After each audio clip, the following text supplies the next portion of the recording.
What is good, guys? This is Steven with All Talk On, and today I got the parts to completely finish my roommate's build. Now, I was going to wait for my camera to overall do the build, but I ran into a slight issue of that with the fact that the camera isn't going to be here for like another week and a half, which is just way too long to sit here with a whole bunch of goodies in my, closet hidden away from my roommate's new computer. Well, old computer overhaul, but I will be posting a video and doing a further review. But I just wanted to give you guys a quick update in case there was any of you thinking out there buying up the parts that I had suggested. And the first one on the list is the motherboard. I bought the MSI, what was it, 341 PC Mate, the Z90 or Z87 PC Mate motherboard that I had suggested in two of my builds, I think. 2 or 3 of them. Well, anyways, I got the motherboard in, and of course it's exactly what I would expect it to be. Not a $200 motherboard and not a $40 motherboard. It works really good. All the drivers are installed. It's running great. The Realtek audio is installed. I do have Realtek audio on my motherboard as well, so I do know that it's a fairly decent thing to have, I guess. I mean, I don't really use gamer headsets and stuff like that, believe it or not. I also don't even use a keyboard and mouse. I use an Xbox controller, so hate me if you want. But basically, I wanted to give you guys the updates on everything. So the motherboard came in. It comes with one of those little the test sounds speakers for the motherboard, so that way if you don't have it hooked up to a monitor and you want to boot it up for the first time, and you get the test sound, the okay, your computer's booted up noise, which is always nice. It came with one of those. The SATA ports, I mean, it worked like the motherboard should. No issues at it. I want to say, though, with his 270X that we had bought him from MSI, as well as the motherboard, we were having a little bit of trouble with the warranty through the MSI website. They're really kind of junk with their service there. It's kind of horrible. Good thing Newegg is the place to go through. We did go through Newegg for both of those parts, so if anything's wrong, we just talk to Newegg instead. But basically trying to set up the warranties through MSI. Sorry, I was moving around. We had a little bit of an issue. Now, when I went through Sapphire for my card, it was super easy. They even showed me where the serial numbers were. It was no problem at all. But I mean, like I said, for MSI, we had a little bit trouble navigating their website. Basically, there was a part where we were like, where is the product serial number? Because apparently the one I'm using ain't working. So I tried to look for one.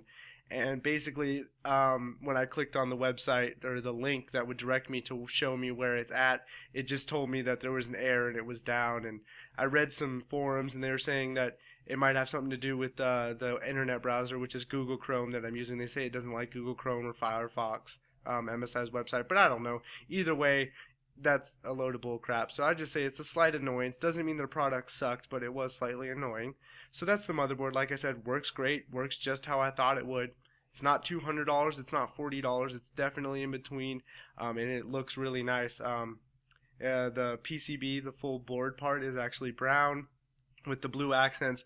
Definitely complements it all. It pulls it all together.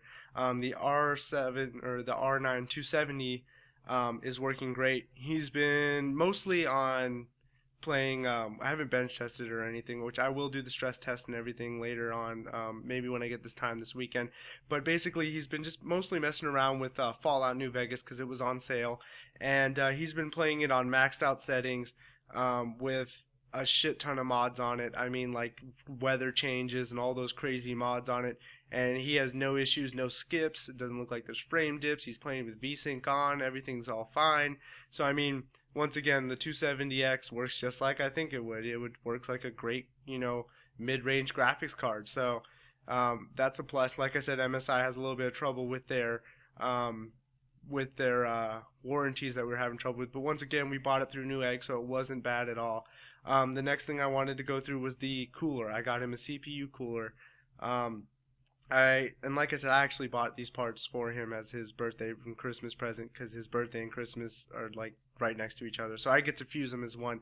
But basically, what that means is basically I'm saying it came out of my pocket. It's not like I went and told someone else to buy them to review them. Like I literally bought these parts to show, as well as to show you guys that I am committed to what I say, and I do believe in the products I recommend, more or less. Obviously, if I sound iffy about it, I'm just putting it together for the build, and make your own decision overall. But I when I suggest something and say it's a good deal, obviously I mean it. I'm going to go out and buy it, and as soon as my camera comes in, I will be doing a walk around of his build. Now next we're going to the Cooler Master Hyper 212 Evo. Now that thing is really cool. It's bulky. I don't like how it wiggles. Like if you grab it, you can twist it. And I don't know if it's supposed to do that, but it's tightened all the way down. Everything's put in good. I'm not stupid. I know how to install a CPU cooler. As usual for most PC parts, the instructions are pretty friggin' stupid and lame, and they don't really tell you the things that you want to know. I didn't look up any YouTube videos. I probably could have, but I mean it was pretty simple screw in, and I'm pretty sure it's installed correct because this PC is not overheating at all. We've been running it for the last hour. But anyways, so I mean it was just kind of weird that it tilted back and forth. I didn't really like that, but I mean it was only $35 and it is keeping his CPU cold, and as long as you're not a person who likes to grab on his CPU cooler on a constant basis, it's not a problem. It doesn't wiggle or anything. Just you can like kind of like slide it back and forth, which to me kind of feels like you're moving the compound around underneath it. But I mean, like I said, as long as you're not touching it on a constant basis, it's perfectly fine. Other than that, for $35, that cooler is definitely amazing. It looks like a badass cooler. Last but not least, we have the Tesseract case, which you guys have known that I have been making a big deal out of the Deep Cool Tesseract SW case. So I got it in, and as far as it goes, it is an amazing case for $30. I'm not going to say any less or any more, I guess, about it. Like in terms, I wouldn't give it a rating of 3 stars or 1 star. I would definitely give it a minimum of 4.5. Little things, of course, bugged me, but then again, my $80 case bugs me sometimes too. So I mean, it's not like it was unexpected for it to be perfect. It was $30, you know what I mean? I take into account the price when I do a review on a product, obviously. And I mean, the little things that annoyed me are things like there wasn't enough tie downs on like areas to basically tie down the wires in the back for the cable management. There wasn't as many as I would like, but I mean, it doesn't mean I couldn't figure out a way to do it. So it wasn't really a problem. It was just a slight annoyance. Also, the fans, obviously they're low quality, but I mean at least it came with 2 of them, and the air it's blowing out of it is surprisingly really clean. Now I did have an issue with the case window. It wasn't covered on both sides when it got shipped in, and the case window comes non-installed. It's just floating around in the case, banging around inside there. So the case window had some scratches. Luckily for me, I'll do a little demonstration and review for you guys of this product that I use, but basically it's like a headlight scratch removal, and it works great on case windows for taking out scratches. So obviously I got the scratches out, within 5 minutes. It was not an issue, but it was just a little bit shitty that they couldn't even secure the case window down, or at least wrap it with plastic on both sides. But once again, for $29.99 with free shipping, I couldn't argue. There's a ton of SSD bays. They aren't removable. I thought they would be, but apparently the screws that were in the bottom, they're rivets, and they don't necessarily come out unless you want to remove them, but it still fits a pretty big graphics card. There was no need to remove them, honestly. I will say that the drive trays, the removable drive trays, like the quick removable ones, they're actually pretty high quality feeling. They don't feel cheap at all. Once again, my $80 case feels cheaper with the drive cages than that. It was, a surprise, I guess. Other than that, the case looks awesome. The front I/O panel is cool. They do allow you to put a drive bay or an optical drive in the top slot.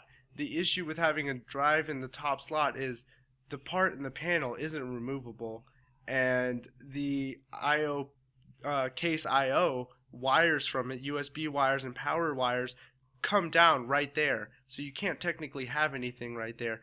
But then again, it doesn't state that you could actually use that as a drive bay. It only said there was, I think, 3 drive bays for your opticals, or I think it actually only said 2. But it's just kind of weird that they included a what is it called? The little clips that you could clip in the optical drive there. Like I said, I'll go through this stuff more in depth when I'm there, but I'm just trying to give you guys a runaround because I don't want to keep you waiting on this.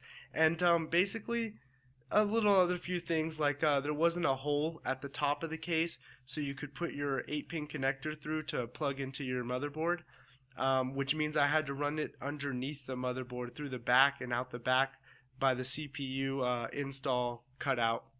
or a CPU cooler install cutout, and then run it back up through the top. It did look nice. The cable management on it overall ended up pretty good because of that, because I wired it under the motherboard, as well as I did wire the fan underneath the motherboard as well. I didn't like how the fans come with Molex connectors on them, so plugging them into the motherboard leaves this gigantic Molex plug.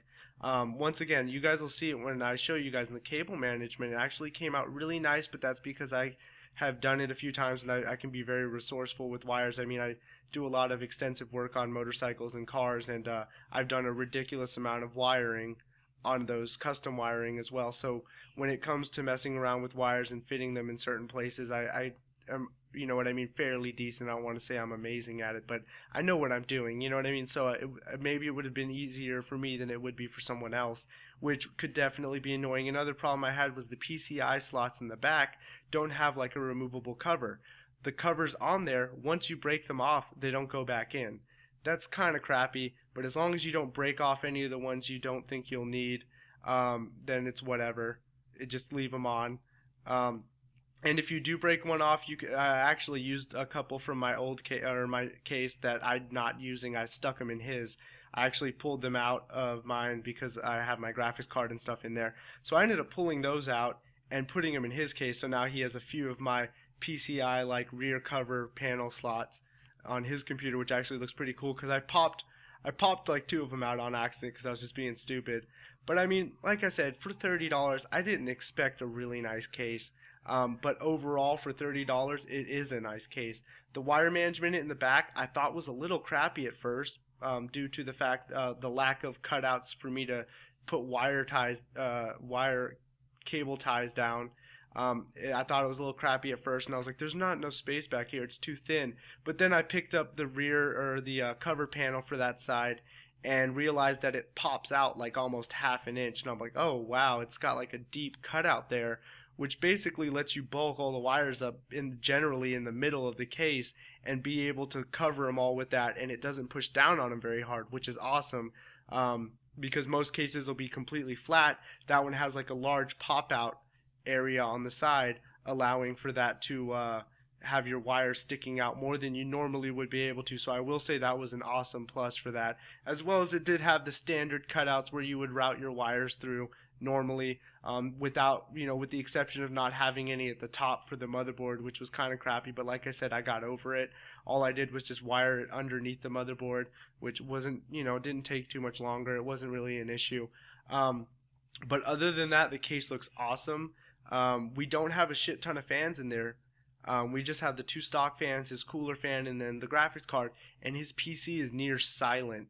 I will give it, that thing is really quiet. And honestly, case fans never really make too much of a ruckus, but that thing is just awesome quiet. Like, I can't believe it. I was looking at the window, and it is nice to have those fan panels there to install a fan, but because we're not installing a fan, I kind of wish it was a full window. But once again, I'm not going to, say that was a flaw in it, because that could be a good thing for someone or a bad thing for someone else. It doesn't really matter, honestly, to me. He has the case window up against the desk anyways. You can't even really see it.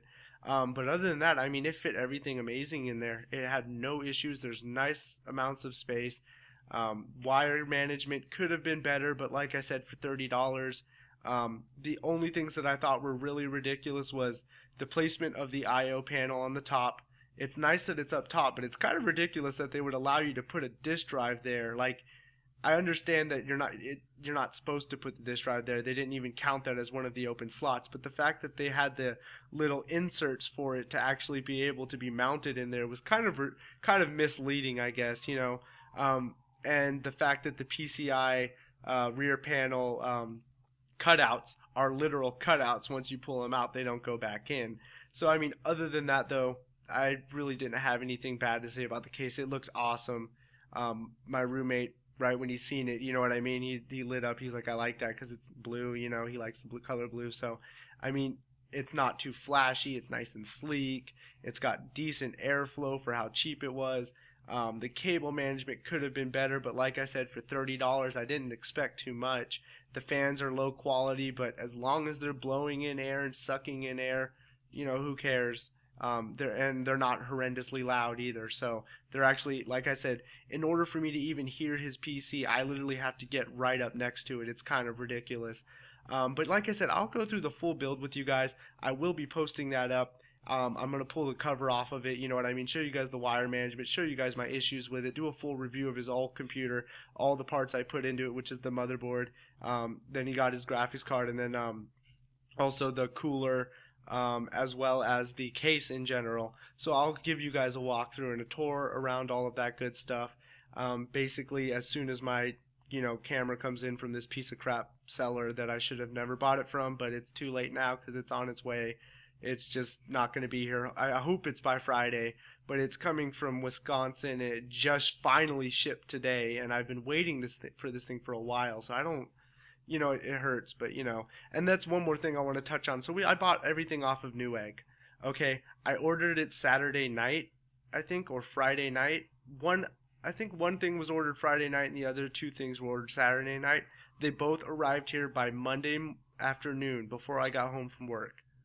I ordered it Friday and Saturday.